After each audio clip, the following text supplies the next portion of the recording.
O alam nyo ba mga kababayan, na nag-post ng litrato si Trillanes matapos nung pasabog ng mga Marines mga kababayan, di ba mayroong abogado na siyang nanguna mga kababayan sa press conference? Nag-post si Trillanes mga kababayan ng litrato ng abogado kasama si Tatay Digong Duterte mga kababayan na inangat ang kamay.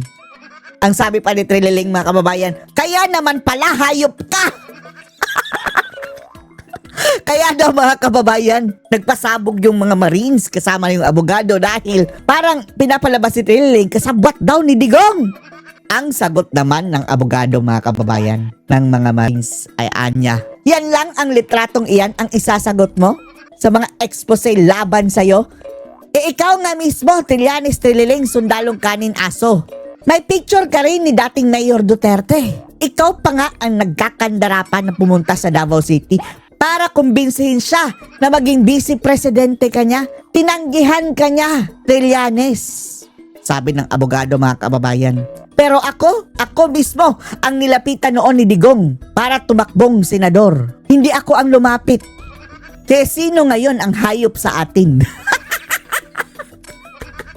Oo nga mga kababayan, no? Sa halip na sagutin mga kababayan ni Trililing ang mga akusasyon ng mga Marines laban sa kanya na ginagamit nila yung mali-malitang pera mga kababayan para sa paggigipit o kasabwat ng ICC kay Tatay Digong Duterte dito sa ating bansa noong nakaraang taon. Ay ang sagot ni Trillanes, yung picture na ito at tinawag pang hayop ang abogado. Panoorin niyo po mga kababayan ha. Yeah. Meron siyang may nag-forward sa akin ng post ni Sunny Trillanes. Trililing. Na pinakita niya na tinaas ni former President Duterte ang aking kamay. Yung picture na yun was in Eto yun, 2016. Mayor pa si Tatay Digong nito ha. Kagaya lang din ni Trililing mga kababayan na pinuntahan, nagkakandara pa na maging Vice President ni Tatay Digong. Mayor pa din si Tatay Digong nito. Pero regardless mga kababayan, anong kinalaman ng affiliation mga kababayan dito sa dito sa mga pasabog ng mga Marines? So what kung pro Duterte ang abogado nila mga kababayan? Abogado lang naman siya. Ang talagang nagdadala dito mga kababayan ng testimonya ay yung mga Marines talaga mga kababayan na mayroon pang mga litrato ha. In-invite kasi ako sa Davao to talk with then Mayor Duterte. August of 2015 yan eh. Siya mga kababayan ha. Si Tatay Digong ang mismong humikayat sa kanya mga kababayan. And then sumunod na pag-uusap namin November at sinabihan ako na sumama ka sa akin, mag-senador ka, sa akin ka, sabi niya. And nakumbinsi naman ako. Kinonbinsi siya mga kababayan na 2016 na presidential election. But I joined his campaign 5 times only at umayaw na ako dahil hindi pa siya tumuloy. Komportable sa mga ilang bagay-bagay, no? Na hindi pala siya tumuloy sa kanya. Pero sa ibang mga kasamahan namin noon. Yung ibang kasamahan, mayroon na sigurong ahas noon mga kababayan na naaaligid-aligid kay Tatay Digong. So, hindi na ako sumama. Hindi ko naman pinilit yung sarili ko kay then Mayor Digong. Oo nga, siya nga ang inumbinsi. At sumama sa slate niya. Hindi siya ang kagaya, nag-imbita sa akin. Hindi kagaya ng ilan. Pero ito si Sunny Trillanes. Nasaan na nga si Sunny Boy? Sunny Boy, etong aso mga kababayan, tutang-tuta pa siya dyan, Para yung mga psychotic talaga sa mga pelikula mga kababayan, na hindi na pagbigyan tapos naging na mga kababayan. Parang naging habang buhay ng kontrabida sa buhay ng yung nag-reject sa kanya. Nagkukumahog ito na Nagkukumahog? si partner kay Mayor Digong noon. At hindi siya tinanggap ni Mayor Digong. Tapos sasabihin niya sa akin, kaya daw pala naglabas ako ng ganito ay dahil kakampi ko si Digong. Tapos tinawag ka pang hayop, sabi ni Trillanes sa kanyang post. Sino ba yun ang hayop sa amin? Sino kayo ang hayop? Eto nga nung gunggong na to mga kababayan, asong ulol. Yan ang hayop. Sobrang maka-invento talaga si Sunny Trillanes. And he was turned down by PRRD. He wanted to run as PRRD's vice president. And PRRD looks down on him. Like he's like dog poo. No, ako, Bak ng aso. in as much as I know that because I have Tayo ka, access to Trillanes. PRRD's thoughts. No, he tells me these things. No, mababa ang respeto ni PRRD dyan. He's a political skunk, di ba? Political is Talagang wala. So he's like, and that level of no, that I think kasi for us, no, the admiration for what you've done, I think that really eats on him eh. He's a very envious person eh. 'Di ba? So attorney, so Asira ulo si Trillanes, mga kababayan talaga. Kulong pa yan sana kung hindi yan pinardon, mga kababayan, ni Panot. yung mga Marines ngayon, Kumusta na mga Marines who kaya, no? is guaranteeing their safety, no? Kami lang, ma'am. Kami lang. May kinuha ako na safe house nila. Hiniwa-hiwalay ko sila. No, pamilyado yung mga Marines, mga kababayan. Pero, kanyan, mobile sila lagi. No? Mobile naman sila. Pero di ba parang attorney, no? Parang kumbaga ako, no? Kasi nakikita ko 'yun eh. Kahit si PRRD na lang, si PRRD. Niyakap na niya, no? Kumbaga, nagsakripisyo siya para sa Pilipinas. Tsaka alam niya Alisin na muna natin itong si Trililing, mga kababayan, ha? tapos ng term niya, huhulihin siya, hahabulin siya, 'di ba? He just didn't know that it was going to be this brutal, 'di ba? Oo nga, no? Sabi ni Tatay Digong, no? Dati pa, mga kababayan, ang sabi niya, patatakbuhin niyo akong presidente? For what? Para pagkatapos nito, ipapakulong niyo ako? Parang mayroong bulang kristal si Tatay Digong, mga kababayan, na itong mga kalaban niya na mababangga niya, mga kababayan, gigipitin siya afterwards. Sa madaling salita, lahat tayo dito, alam naman natin yon, yung niyayakap natin, yung consequences, di ba, ng mga decision mo sa buhay. So, yung mga marino natin, para nakikita ko, ganun naman din parang sila. ganun na Yes, din. am I correct? Yes, ma'am. Oo. Ang problema niyan, mga kababayan, kung pinirmahan ipapakulong nila ang pa kanilang yun. affidavit.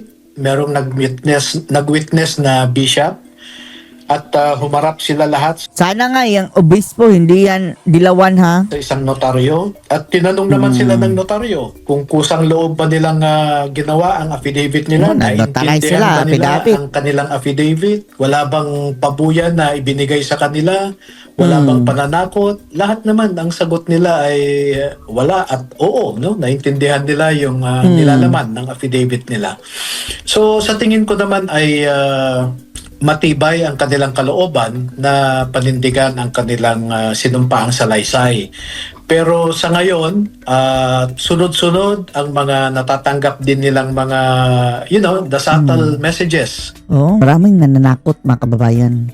Meron pa nga nag-message. Lalong-lalo na ang kanilang mga pangalan, no? Talagang binanggit nila. Oh, walang alias, mga kababayan, hindi kagaya ng mga witness si Lacson. Tapos, papakita ng mukha. So, pwede sila i-search sa social media, mga kababayan, at kuyugin ng mga supporter ni Bangag. Message dyan na nasa active service pa, na official, na Katiyakan siguraduhin ng nyo pamilya. lang na mapabagsak ninyo ang gobyernong ito dahil kung hindi ay may paglalagyan din kayo. Yung mga ganun na text message, no? At tinatakot nabasa ko sila. naman, na-capture ko rin naman yung mga text message na ganun. Alam po ninyo yung Armed Forces of the Philippines, pag susuriin ninyo ang ating saligang batas, nakalagay doon the Armed Forces of the Philippines is the protector of the people and the state. Oh. Naging redundant People ha, and the state. Hindi sinabi ng konstitusyon, mga kababayan, na protector of the politician. So, sa mga kababayan, sa puntong ito, itong mga politician na ang naglalagay sa mga tao, mga kababayan, sa peligro. Sa pamamagitan ng pangungurakot. At eto ngayon, panggigipit na rin, mga kababayan, mga tao ang ginigipit din. Nilalagay sa alanganin. ang ating saligang batas because the state already comprises the four elements of people. Tapos eto pa, mga kababayan, si Soto, gusto pang gibain ang konstitusyon, mga kababayan, mag-charter change. Tapos nangako to serve and protect the constitution. Gustong baguhin ang konstitusyon dahil hindi lang siya, mga kababayan, satisfied na unanimously ang Korte Suprema sinabing unconstitutional ang impeachment ni VP Sara Duterte. Oh, yun naman pala, tumatanggap daw ng maleta ayon sa mga Marines, mga kababayan, 5 maleta si Soto. Territory, sovereignty, and government, no? Pero bakit in-specify ng ating saligang batas yung people and the state. Bakit hindi niya sinabi na the AFP is the protector of the state and the government? Hindi ganun eh. Ang sinabi doon, protector People. of, inuna pa niya, protector of the people and the state. No? Hindi niya sinabing of the politician, ha? Oh. So, wag na nating pinagtatanggol ang gobyerno dahil sa palusot na there is a chain of command and the president is the commander-in-chief.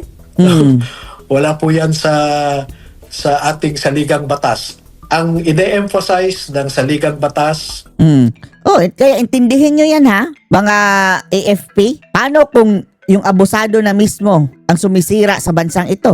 Yung pinuno na mismo, poprotektahan nyo pa rin? Hindi nakalagay doon na ang politician ang poprotektahan ninyo. the AFP is the protector of the people and the state. Hindi niya sinasabing people or hindi niya sinasabing administration and the state or the government and the state. Hindi po ganun.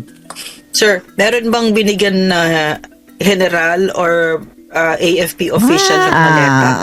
Di ba si, Ma'am, si katulad ng Torre, sinabi ko kanina, di ba mahal natin na-implicate ang na, AFP, na-implicate na si Yeah. Torre? At ayokong madungisan ang imahe ng AFP dahil lamang sa iilang mga opisyal. PNP pala si Torre. Correct.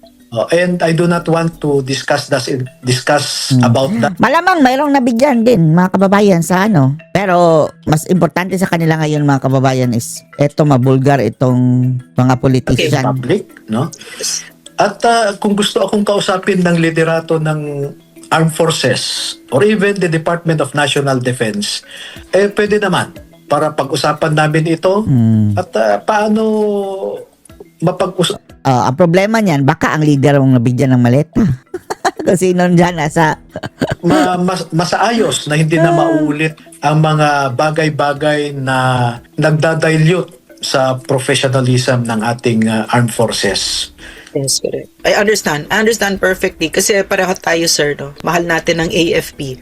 No, my closest friends, my husband and I, our closest friends are in the military. My children grew up with their military brats, no. So because of that love for the institution and that respect for the institution, I think we're the right people to criticize them because they know it's coming from a place of love. It's not coming from a place of wanting them to be destroyed like the CPP. If the CPP criticizes them, and in fact, it is Bongbong Marcos that's destroying the institution of the AFP, no? Like his father before him did.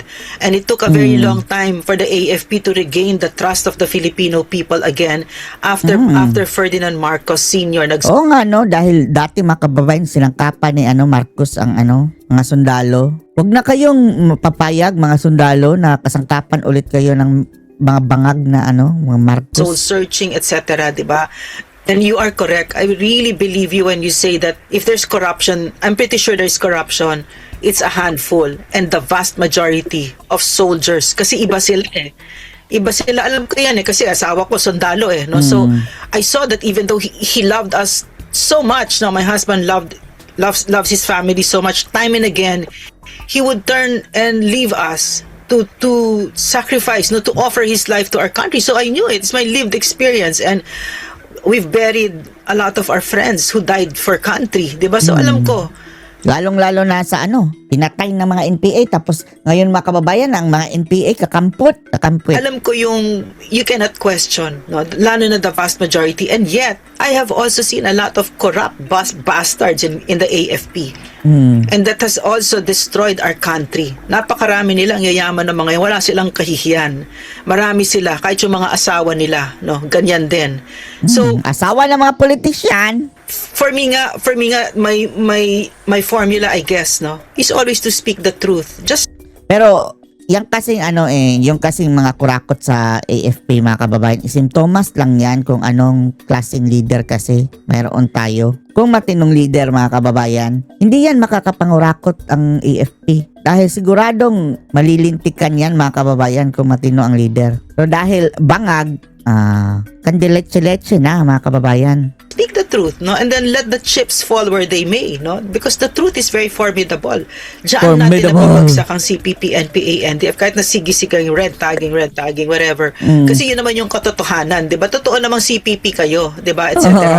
Nakakatawa, no? Dahil para depensa nila mga kababayan para hindi sila masabihang NPA na red tagging. As if hindi mga NPA, Diyos ko Lord. So, I think that I don't want to be part of the cover-up of the AFP. I'm not going to cover up for mga magnanakaw. I'm not, never, ever. And what I want is to honor the sacrifices of the men and women in uniform who have given up their lives, and to recognize every day that we are standing on their shoulders, on the sacrifices of their shoulders. We're standing on giants' shoulders, no? And it's not just one generation, but decades of heroism of Philippine soldiers, no? And we dishonor them when we cover up for these bastards, no? Who are covering up for Marcos and protecting him. Bastards! They dishonor Bastardo! the sacrifices of the men and women in uniform. No, so that's my take on this, sir, no? Kaya nga grabe yung respeto ko, yung pinapanood ko yung mga marinos, the Marines yesterday, the soldiers yesterday. That was the soldiers that I know, that I recognize, no? But it's kasi nakakatakot nung nakakausap ko na yung mga dating kakilala ko, like Charlie Galvez. O iba na yung under ng Si Galvez, no? Iba na andar ng utak ni nito, Galvez. Sina Anyo, mga kababayan, iba na. Sina si Gibo, hindi naman yan gabinete. Yung si Galvez Oo, talaga. parang kakilala pa ba tayo? Ganon. So parang Baka maleta na rin yan. yun yung that's where I'm coming from, no? Problema nga tayo sa bar, ma'am, dahil kay Bitaw. Gani, yes, true. Si, And because of money, 'di ba? Corruption. Oo. Buti sana kung ideological differences or whatever, and I have inside information. This was as soon as BBM sat in office, Charlie Galvez and Anton Lagdameo did their thing in BARM already. Talagang winasak ang BARM, and for what? For money. Na rotten, dirty, rotten scoundrels talaga, no? And I think that, yeah, yun nga ang problema dyan, ma'am, they mess up with the barn.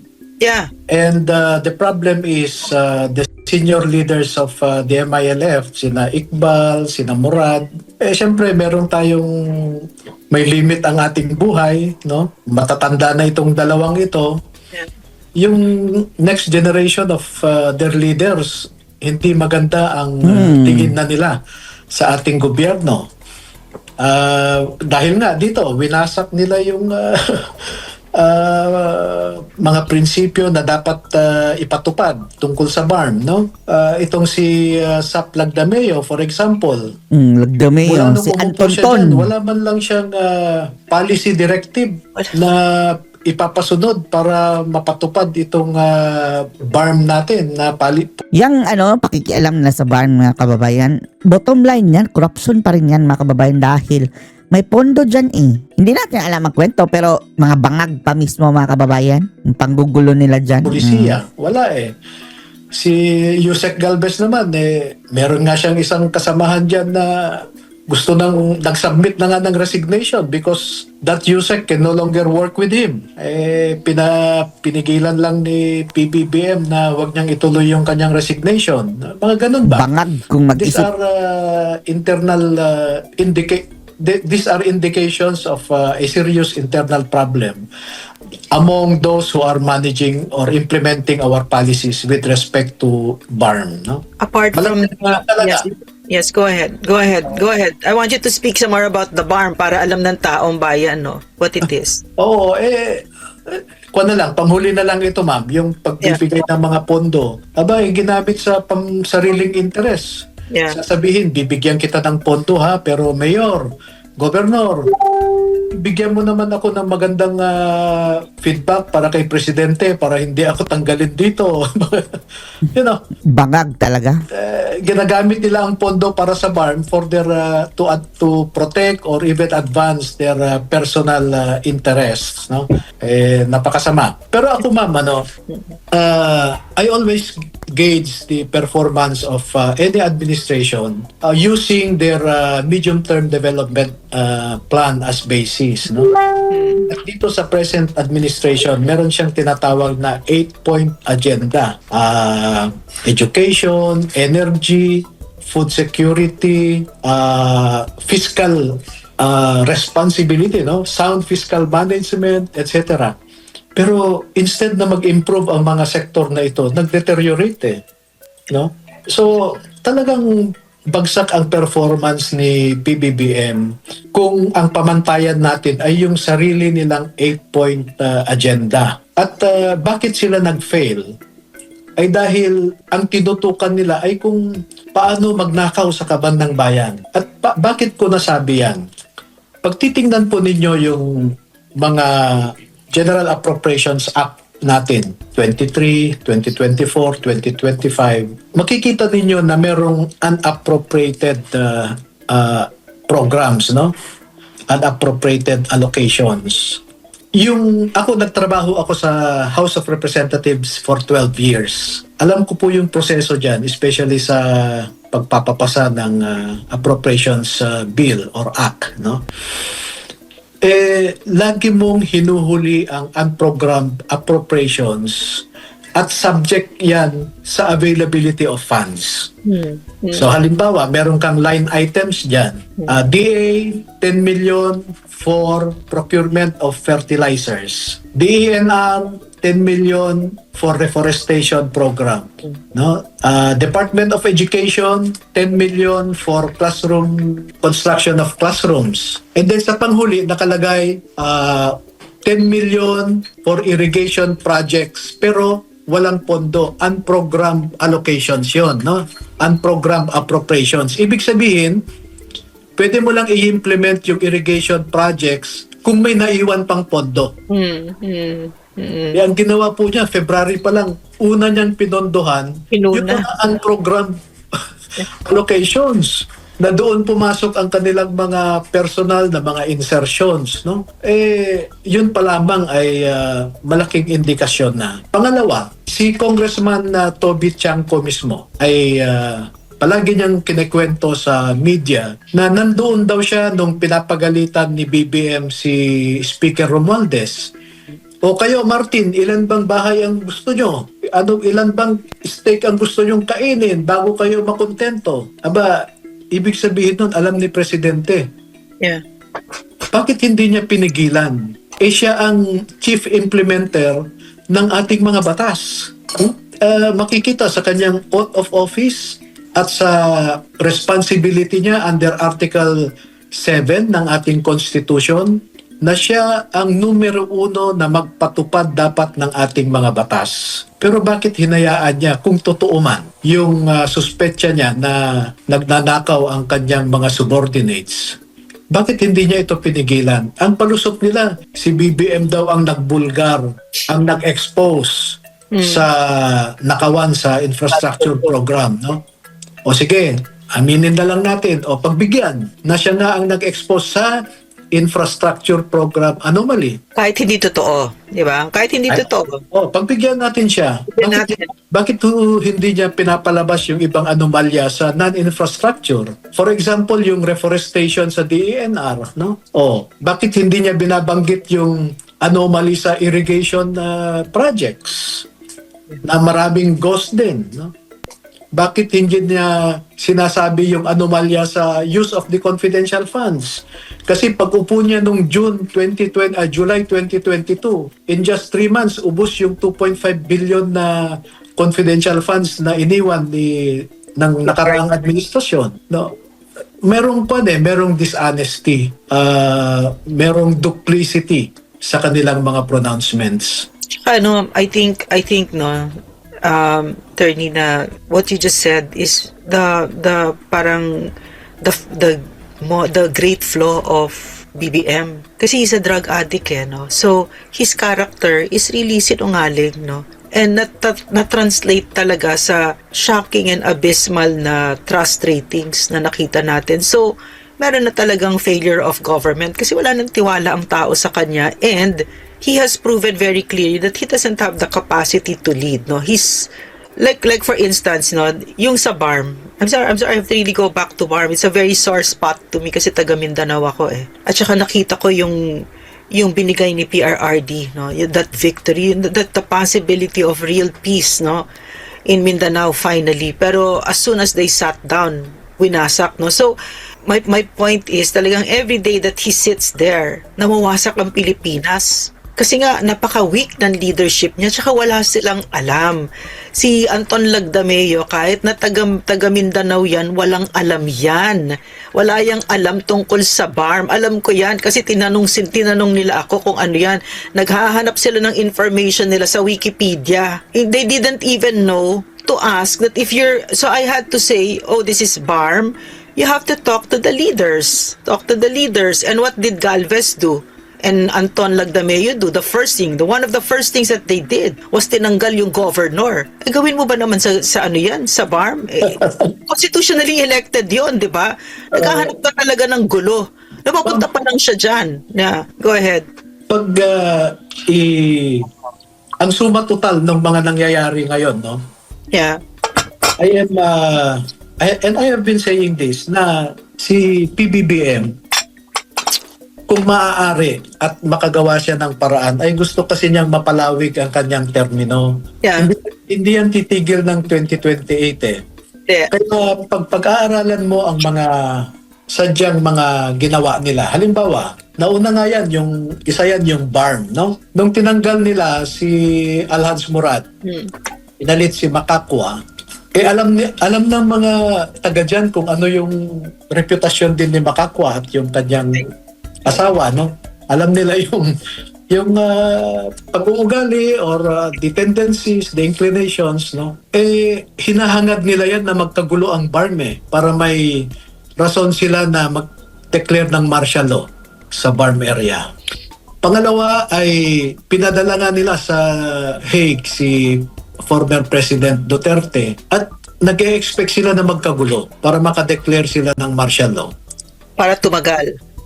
Pina-impeach nila si VP Duterte sa House, expecting na magkagulo rin, no? At ito, alam niya yung pagnanakaw ng mga congressmen, senador sa pondo ng bayan. At kunwari, nag-declare pa siya na mahiya naman kayo, no?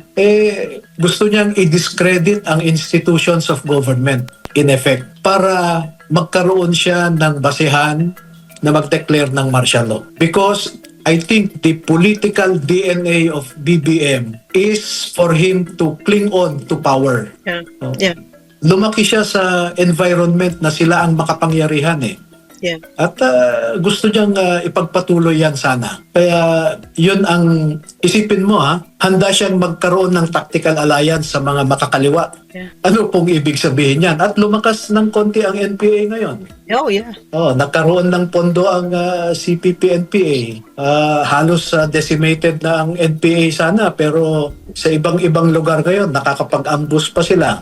So, yun po ang pananaw ko dyan, no? Medyo sa remaining na 2 and 4 years, 2 years and 4 months, parang wala na tayong maasahang mabuti sa administrasyon na ito. Kaya magtiis na lang po tayo. Pero mahalagang punto yung what you just underlined, attorney, na dapat maliwanag sa atin na si Bongbong Marcos ay tumakbo para patagalin ang sarili niya sa poder, para magnakaw at para patagalin ang sarili sa poder. Kasi yan nga yun nasa political DNA niya, di ba? Mahirap intindihin yon, pero pag naaalala ko kung ano naman yung kinalakihan ko, kasi political family din ako eh. Pero hindi kami magnanakaw. Nakita ko maraming beses sa tatay ko. So, natural sa akin na hindi magnakaw. Kasi yun nakita ko eh, di ba? So, bawat gawin niya ay para dun sa dalawang yon. Sinabi nga ni Vice President, di ba, kung kumbaga, tumakbo lang yan, tapos na. Tumakbo na siya, nanalo na siya, yun na yun, tapos na sa kanya. He didn't have to manage the country, hindi niya kailangan na magsilbi, wala na. Una-una sa lahat, hindi naman niya kaya, no? Hindi niya alam, wala siyang kaalam-alam. Ubod ng hina talagang wala siyang executive skills, no? Pati wala siyang knowledge, no? So anyway, yun yung And not only that, no, hindi lang niya ginawang sindikato ang gobyerno, kahit ICC, international communities, nahawaan niya ng lason niya. But I never believed in the ICC, but I'm pretty sure it had noble intentions, whatever, 'di ba? Sabihin na natin meron diyang ganyan noon. Pero dahil napasukan ng lason nitong Bongbong Marcos na ito, no, kahit sila sindikato, at yung gobyerno naging sindikato kasi siya yung leader, no? So, nung panahon ni PRRD, behave na kahit kasi Charlie Galvez, behave siya no? Kung nagnanakaw siya, patago, no? Pero ito si Vince Dizon, nakala mo, ang galing. Pero nung panahon ni PRRD, pero actually si PRRD yun, kami lahat ganon. Parang nailabas niya yung the best namin. Pero malaking part doon, leadership ni PRRD, no? So, yung pala, no, yung nung akala natin ang galing-galing ni Vince Dizon, ngayon, anong galing niya? Nakikita nyo ba? Wala, di ba? Bulok din, corrupt din. Pinagtatakpan pa itong magnanakaw nito. Tsaka dati, si Vince Dizon, galit na galit sa mga Marcos yan. Super anti-Marcos. Kahit si Ted Erbosa. Si Ted Erbosa, kala natin ang galing din noon, di ba? Nung panahon ni PRRD, palagang stalwart. Pero ngayon So it was the leadership of PRRD, in other words, di ba? Even me, all those times when I thought that I was so confused about certain things, no? I only needed to look at PRRD, no? And then I could face the people in the European Parliament, I could face the UN, and I could tell them whatever it is that was aligned with what PRRD was saying, which is what, for instance, the sovereignty of our nation, etc. Diba? Because he was very clear, very, very clear. And as a result of that, talagang umusad ang bansa. Yung NTF-ELCAC, kung andiyan pa naman ang NTF-ELCAC no? Syempre they're functioning, pero iba nung panahon ni PRRD kasi si PRRD, he was the chair of the NTF-ELCAC. We had his fullest backing talaga, and we had access, and he did not micromanage, no? Pero ang liwanag niya sa amin, sabi niya sa amin, gusto niyo matapos ito, 2 salita lang, good governance, magsilbi tayo. Ibig sabihin, ang lalim nung alam niya talaga. Tapos yun, barangay development program, yun yung magsilbi kayo. There were hospitals that were built, farm to market roads. As a result of that, 30,000 plus ang nag-surrender. Bumagsak ang guerrilla fronts nila na dating 90, na iwan na lang 5, pero ngayon bumabalik, 'di ba? So sa madaling salita, leadership talaga. So itong ginagawa ni Bongbong Marcos is untenable. He can no longer stay in Malacanang anymore, and it is our moral obligation to let him resign, step down, because you did not run to serve the Filipino people, you ran to steal and to stay longer in power. No, but attorney, parang I'm a writer kasi, 'di ba? So there's this other part of me that's so fascinated by the story that's unfolding kasi that's why I like what you said, no, na I like it so much what you said, na because it's the truth that I see. Hindi na natin pwedeng asahan ang gobyerno at tayo na lang, no? Tayo na lang, no? So could you expound on that, attorney? Kasi nakikinig ang mga kababayan natin at nawawalan sila ng pag-asa. Ako naman parang I'm brimming with hope. Parang dami-dami kong pag-asa, lalo na nung narinig ko yan, yung mga Marines. And parang I also knew that it was going to happen, no? I knew it was, people will step up. The Filipino will step up. Kasi we are a race, no? Talagang duyan tayo na magigiting talaga, no? So, attorney. Oo, ma'am. Ang pag-intindi ko kasi ay meron tayong mga institusyon, no?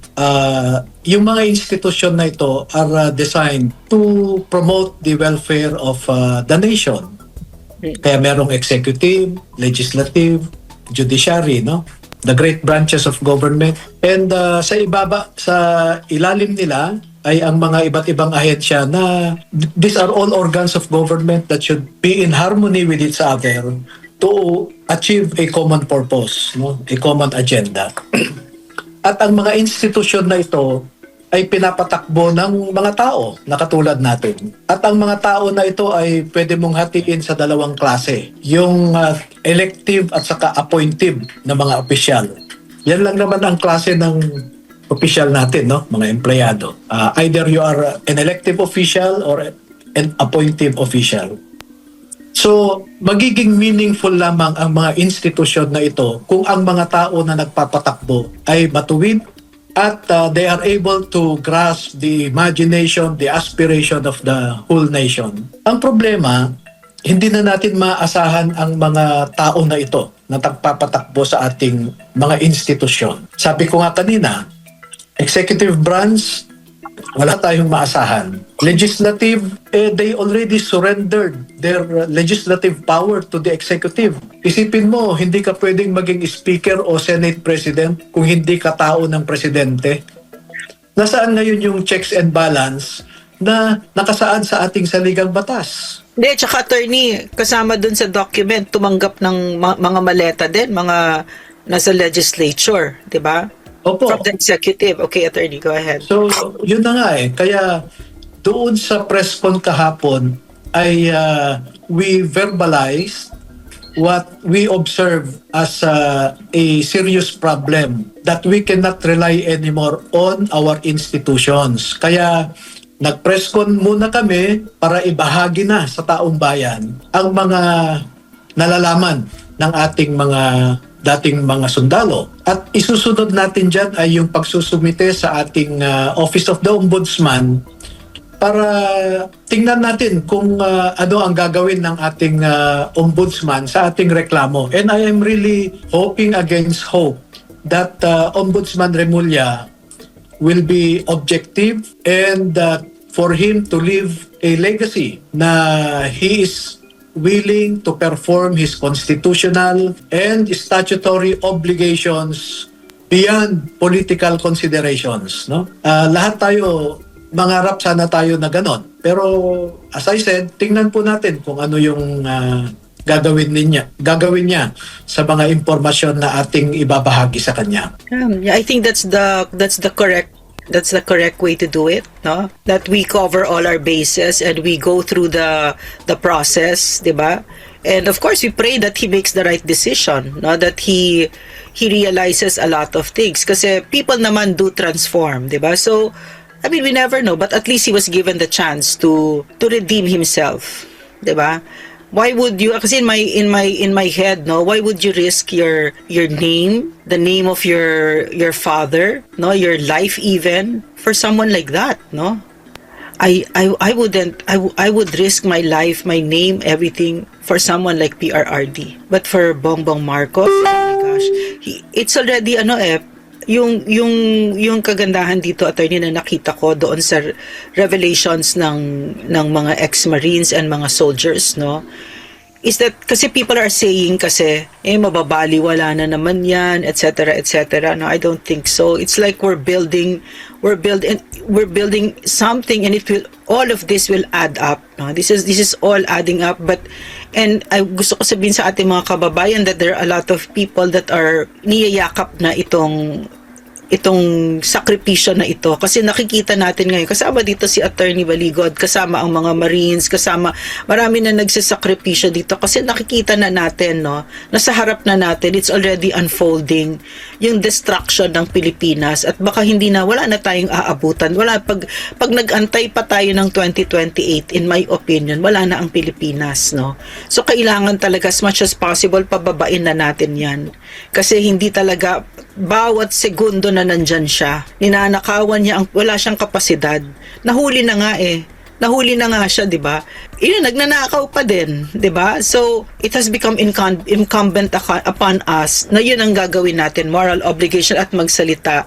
Attorney, we're about to wrap up. Okay, I already got a sign, no, that we have to wrap up. But before I let you go, no, I really just want to thank you, no, and the Marines, I mean, behalf of the Filipino people, no, marami talagang na you of course you know that the Filipino people are in despair right now, 'di ba? So yung paglabas ninyo ganyan, alam namin yung sakripisyo na ginagawa ninyo.